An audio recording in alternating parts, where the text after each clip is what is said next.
नमस्कार, स्वागत है आपका बिहार समाचार में। आज है 22 मई दिन बुधवार। तो चलिए देखते हैं आज की बिहार की मुख्य एवं ताजा खबरें। इससे पहले हमें कमेंट में जरूर बताएं कि आप न्यूज को किस जिले या शहर से देख रहे हैं, और अगर आपको न्यूज पसंद आए तो वीडियो को लाइक, चैनल को सब्सक्राइब जरूर करें। छपरा में चुनावी हिंसा, 23 मई तक इंटरनेट बंद किया गया। एसटीईटी परीक्षा भी स्थगित कर दी गई।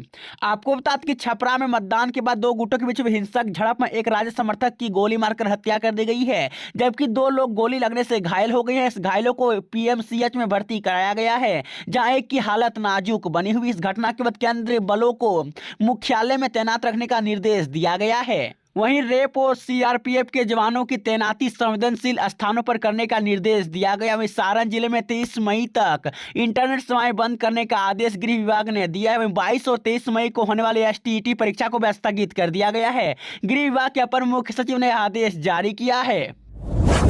पटना एयरपोर्ट पर मासूम बच्ची ने पूछा, आपका नाम तेजस्वी यादव है ना? हमको सबसे अच्छा लगता है कि आप सबको नौकरी देते हैं। आपको बता दें कि महागठबंधन की चुनावी जनसभा को संबोधित करने के बाद मंगलवार की शाम तेजस्वी यादव पटना पहुंचे थे। पटना एयरपोर्ट से वह व्हील चेयर पर बैठकर बाहर निकले ही थे कि वहां मीडिया के लोग उनसे सवाल पूछने लगे। तभी तेजस्वी यादव देखते ही देखते कि मासूम बच्ची उनके पीछे खड़ी हो गई। जब मीडिया कर्मियों के सवाल का जवाब देकर तेजस्वी यादव अपनी गाड़ी की ओर बढ़ रहे थे, तभी उनके पीछे खड़ी बच्ची सामने आकर उनसे पूछने लगी है कि सर, आपका नाम तेजस्वी यादव है ना? तेजस्वी कहते हैं कि हाँ, मेरा नाम तेजस्वी यादव है। और तुम्हारा नाम क्या है? बच्ची कहती है, मेरा नाम फातिमा है। वहीं फिर फातिमा अचानक कहने लगती है कि हमको सबसे अच्छा लगता है कि आप सबको नौकरी देते हैं। इतना सुनते ही वहां मौजूद तमाम लोग एक दूसरे का चेहरा देखने लगते हैं और वाह वाह कहकर तालियां बजाने लगते हैं। फातिमा ने कहा है कि मेरी पूरी फैमिली आपकी बहुत बड़ी फैन है, आपसे मिलकर मुझे बहुत अच्छा लगा। मोतिहारी में नरेंद्र मोदी का तेजस्वी यादव पर पलटवार। कहा, कोई घूम घूम कर कह रहा है कि 4 जून के बाद मोदी को बेड रेस्ट देगा।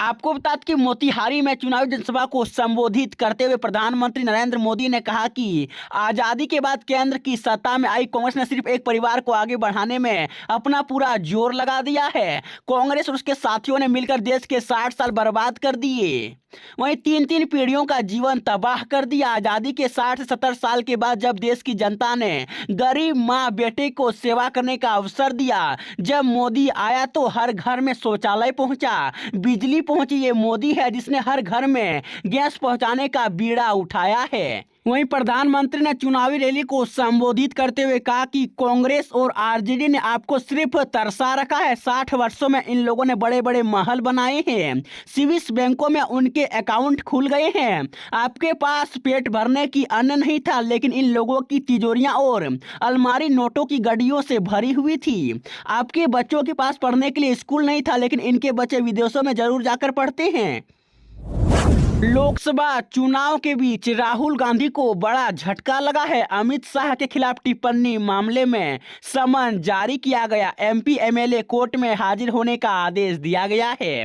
आपको बता दें कि लोकसभा चुनाव के बीच कांग्रेस नेता राहुल गांधी को बड़ा झटका लगा है। रांची के एमपी एमएलए कोर्ट ने अमित शाह के खिलाफ विवादित टिप्पणी करने के मामले में राहुल गांधी को समन जारी किया है। कोर्ट ने राहुल गांधी को अदालत में उपस्थित होने का आदेश दिया है। कांग्रेस सांसद राहुल गांधी ने अमित शाह पर विवादित टिप्पणी करते हुए कहा था कि भाजपा में एक हत्या का आरोपी अध्यक्ष बन सकता है, लेकिन कांग्रेस में ऐसा नहीं हो सकता। अमित शाह के खिलाफ विवादित टिप्पणी करने को लेकर भाजपा कार्यकर्ता नवीन झा ने सिविल कोर्ट में शिकायत दर्ज कराया था।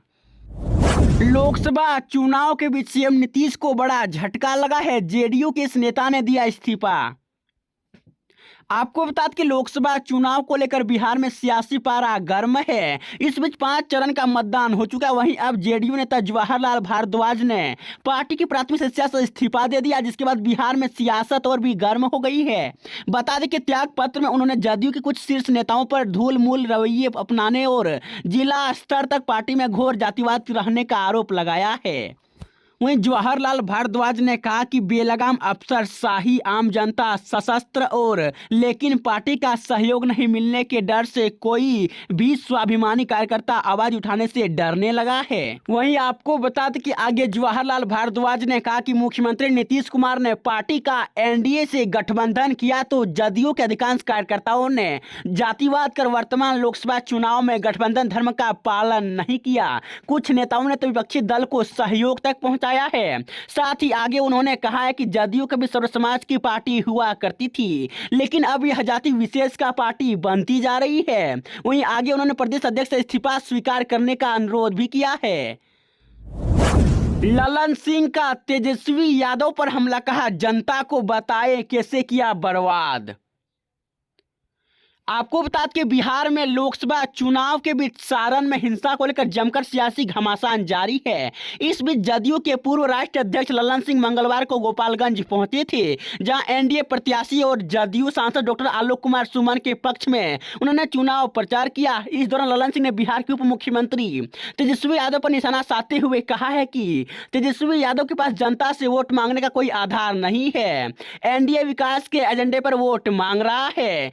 दरअसल ललन सिंह ने कहा कि तेजस्वी यादव अपने माता पिता के 15 साल के कुशासन की जंगलराज सरकार पर वोट मांग रहे हैं। जंगलराज सरकार में बिहार में विकास का सपना देखना लोगों ने छोड़ दिया था।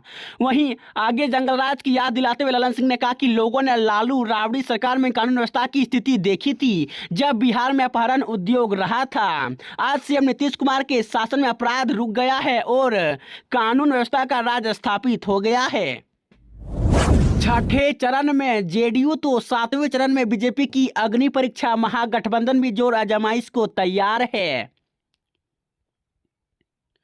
आपको बता दें कि बिहार में 5 चरण के चुनाव हो चुके हैं। विशेष बचे 2 चरणों में 16 सीटों पर मतदान होंगे। ये सभी सीटें एनडीए की सीटें हैं। इसमें पीएम मोदी ने सभी सीटों को अपने पक्ष में करने के लिए पूरी ताकत झोंक दी है। महागठबंधन को किसी सीट पर बढ़त ना मिले, इसे लेकर कार्यकर्ताओं को भी मोटिवेट किया गया है। वहीं अंतिम 2 चरण का चुनाव एनडीए के लिए अग्नि परीक्षा की तरह है। एनडीए के स्टार प्रचारक नरेंद्र मोदी ने बिहार को प्रतिष्ठा का विषय बनाया हुआ है। पीएम आधे दर्जन चुनावी सभा कर चुके हैं। राजधानी पटना में पहली बार रोड शो भी किया है। यही नहीं, जिस दिन 5वें चरण का चुनाव हो रहा था उस दिन प्रधानमंत्री बिहार भाजपा कार्यालय पहुंच गए और कार्यकर्ताओं को उत्साहवर्धन किया। बिहार पुलिस की गिरफ्त में आया इनामी बदमाश जिले के टॉप 10 अपराधियों में है शामिल। आपको बता दें कि सहरसा पुलिस ने गुप्त सूचना के आधार पर छापेमारी कर जिले के टॉप 10 अपराधियों की लिस्ट में शामिल इनामी बदमाश के साथ एक अन्य अपराधी को भी गिरफ्तार कर लिया है। दरअसल साइबर डीएसपी अजित कुमार ने बताया कि विगत 20 मई को पस्तपार पुलिस शिविर क्षेत्र में गश्ती के दौरान थानेदार को खबर मिली कि 50,000 का इनामी अपराधी आशीष कुमार अपने सहयोगी के साथ जिरवा नहर पुल के पास किसी अपराधी घटना को अंजाम देने की फिराक में पहुंचा है। इस सूचना के बाद पुलिस टीम मौके पर पहुंची और दोनों बदमाशों वहां से भागने लगे। वहीं जिसके बाद पुलिस ने दोनों को खदेड़ कर पकड़ लिया। गिरफ्त में आया दूसरा अपराधी रामलाल कुमार है। इनके पास से पुलिस ने एक देसी कटा और 4 गोलियां बरामद किया है। गिरफ्तार अपराधियों का पुराना आपराधिक इतिहास रहा है। जदयू एमएलसी के सवाल का भोला यादव ने दिया जवाब, का कुछ भी बोलने से पहले ज्ञान अर्जित करे। आपको बता दें कि जदयू विधान पार्षद और पार्टी के प्रवक्ता नीरज कुमार राजद से जवाब मांगा है कि छपरा में राजद प्रत्याशी रोहिणी आचार्य के साथ पार्टी के नेता भोला यादव किस हैसियत से मतदान केंद्रों पर घूम रहे थे। नीरज कुमार के इस बयान पर जवाब देते हुए राजद नेता भोला यादव ने कहा कि ऐसा लगता है कि नीरज जी को चुनाव प्रक्रिया एवं चुनाव में उम्मीदवार को घूमने के संबंध दिए गए हैं।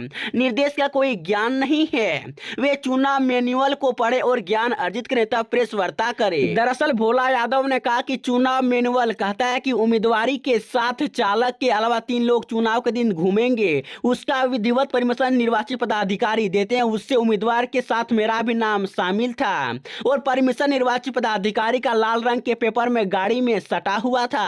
किसी पर किसी भी तरह का आरोप लगाने से पहले सत्यता की जांच करे, भ्रम ना फैलावे। मैं कानून समस्त कार्य ही करता हूँ। बिहार में बढ़ते गर्मी को देखते हुए स्कूलों में गर्मी की छुट्टी बढ़ाने का राज्यपाल ने दिया निर्देश। मुख्य सचिव को जून के पहले हफ्ते तक छुट्टी बढ़ाने को कहा गया। आपको बता दें कि शिक्षा विभाग ने बिहार के तमाम सरकारी स्कूलों में 15 मई तक गर्मी की छुट्टी निर्धारित की गई थी, लेकिन अभी भी भीषण गर्मी और चिलचिलाती धूप में घर से बाहर निकालना मुश्किल है। इसमें बच्चों के स्वास्थ्य पर बुरा असर पड़ सकता है। बच्चों के स्वास्थ्य को लेकर बिहार के राज्यपाल राजेंद्र विश्वनाथ आलेंकर चिंतित हैं। उन्होंने सरकारी विद्यालय में गर्मी की छुट्टी जून के पहले हफ्ते तक बढ़ाने का निर्देश मुख्य सचिव को दिया है। दरअसल राज्यपाल के प्रधान सचिव ने इसे लेकर मुख्य सचिव को पत्र भेजा, जिसमें इस बात का जिक्र है कि बिहार में भीषण गर्मी और चिलचिलाती धूप से लोग परेशान हैं। ऐसे में शिक्षा विभाग ने 15 मई तक बच्चों को गर्मी की छुट्टी दी थी, लेकिन अब इसे बढ़ाने का फैसला किया गया है।